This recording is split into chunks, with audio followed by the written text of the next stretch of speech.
Hello, so the problem I'm going to be doing is from May 2012, number 5. So part A says find the set of values of k for which the improper integral from 2 to infinity of 1 over x ln of x all raised to the k converges. So the first thing I notice is this word improper integral. So basically an improper integral is a definite integral that has either or both limits as infinity, and it's typically in the form either having infinity up here, having infinity, negative infinity is the lower limit, or even having infinity as both of the limits. And we know that an improper integral converges if the limit as b approaches infinity of the integral from b to some constant of f of x with respect to x exists. So that's our test for convergence. So to apply that to this problem, we are going to be testing this improper integral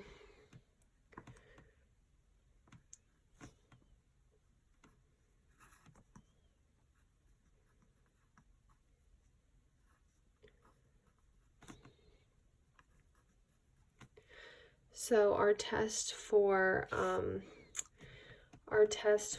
convergence means we need to change this to limit as b approaches infinity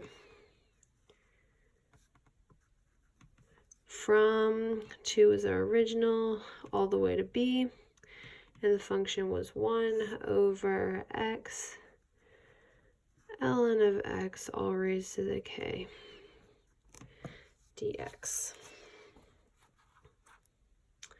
Okay, so the first thing I'm going to do in attempts to integrate this would be to use U-Substitution. So I'm going to set U equal to ln of x. Therefore, du is equal to 1 over x dx. Or in other words, x du is equal to dx. After that, I can go back in and replace u into my equation. So I'm going to write the integral from 2 to b of 1 over x u raised to the k times x over 1, which is what we got up here, but now with respect to u. So as you see, these x's are going to cross out, and we're going to be left with the integral from 2 to b of 1 over u to the k du.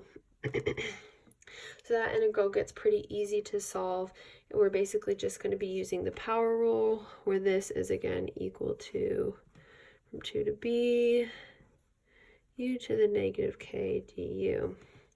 So this integral is going to equal negative 1 over k minus 1 times 1 over uk minus 1. Okay, now I'm going to plug back in what I used for u. So that's going to be negative 1 over k minus 1 times 1 over ln of x raised to the k minus 1. And we're going to evaluate that at b and also at 2. So now that is going to result in the limit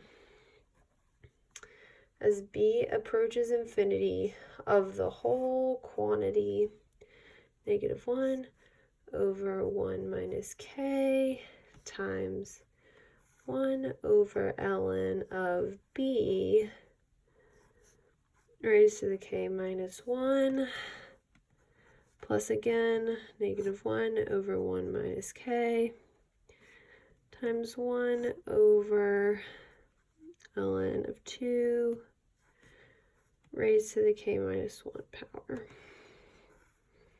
So we're taking the limit of that whole thing.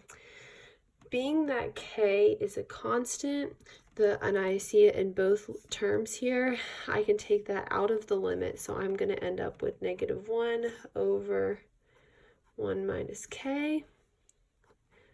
Limit as b approaches infinity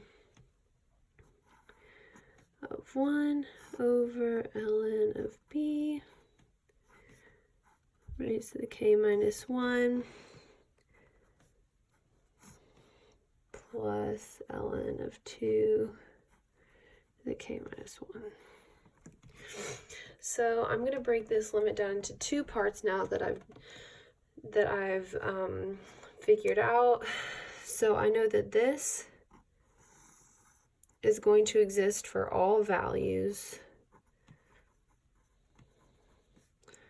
of k when k is positive. And the reason that k has to be positive is for this limit to exist, the denominator needs to be bigger than the numerator, and the only way for that to occur is for k to be a positive number so that this limit approaches 0. As for this, we can't have 0 in the denominator, so we know that this cannot exist at the value k equals 1. So if we put these two conditions together, we know that k has to be positive and k also cannot equal 1. So we get that k is greater than or equal to 1.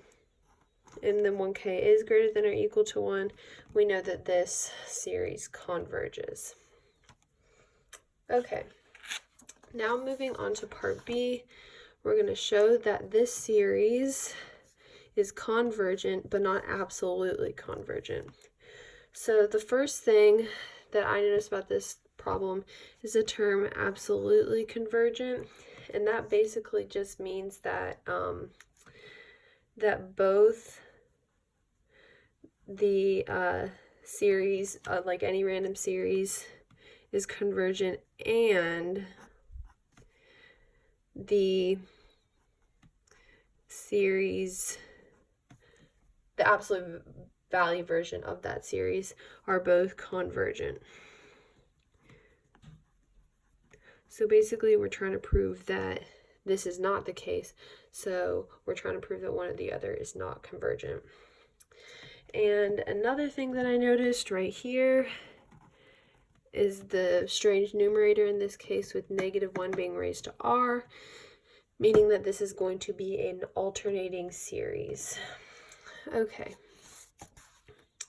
so now moving on to part B, we're going to write out our series, which is the sum from r equals 2 to infinity of negative 1r over r ln of r. Okay, and due to the fact that I mentioned earlier that this is going to be an alternating series with odd values of r, that's going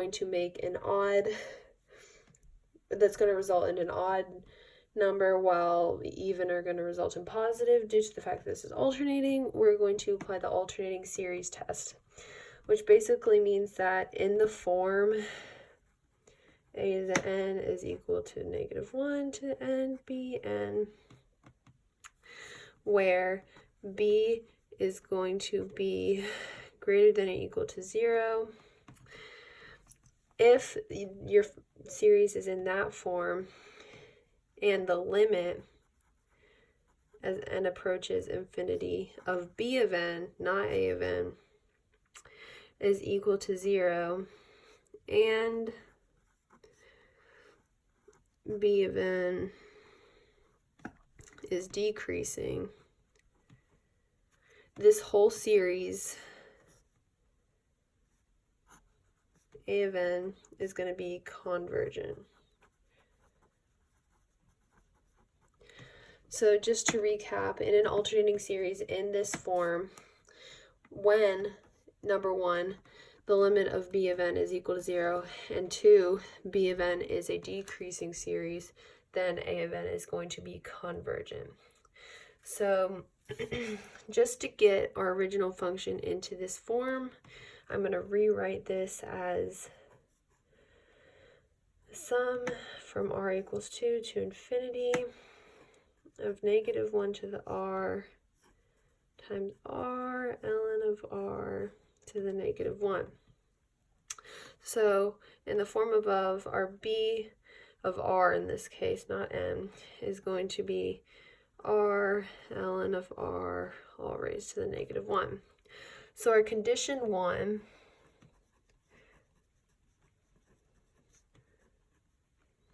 which is basically up here where we said that the limit of b of n equals 0. To prove that, we're just going to take the limit as r approaches infinity as 1 over r ln of r times ln of r. So I know this is always going to be 1 no matter the value of r, and the denominator is going to be increasing, so it's going to end up being, the limit's going to be 1 over infinity or 0. So we've checked off condition 1 for convergence. Okay, now for condition 2. That is that b of n is decreasing. So looking at the same function again, 1 over r ln of r, I see as r gets bigger and bigger and bigger, that's going to make the denominator bigger and bigger. So as a whole, when r is increasing, this whole b of r is going to be decreasing. Thus, it's going to be a decreasing function. So that is decreasing, and our second condition is met. So because these two conditions are met, we can say that a of n, or a of r in this case, is going to be convergent. However, going back to our original problem, we had to prove that it's not absolutely convergent as well. So we just proved that the series A of r is convergent. So now we need to prove that the absolute value of a of r is not convergent. So to do so, we need to take the absolute value of a of r, which is going to be equal to the absolute value of negative 1 raised to the r over r ln of r, which is going to just simplify to 1 over r ln of r. Okay, so which we need to add the summation. So back in part A, we had a very similar function with some different variables. If you remember, we proved that this function converges for all values that k is greater than 1, but not equal to. However, in this case, we have a very similar function where this power is equal to 1. But we just proved that it's going to be convergent only for values greater than 1. So since this is only raised to the first power, we know that this is going to be divergent. Therefore, a of r is convergent, while the absolute value a of r is divergent. Therefore, it is not absolutely convergent.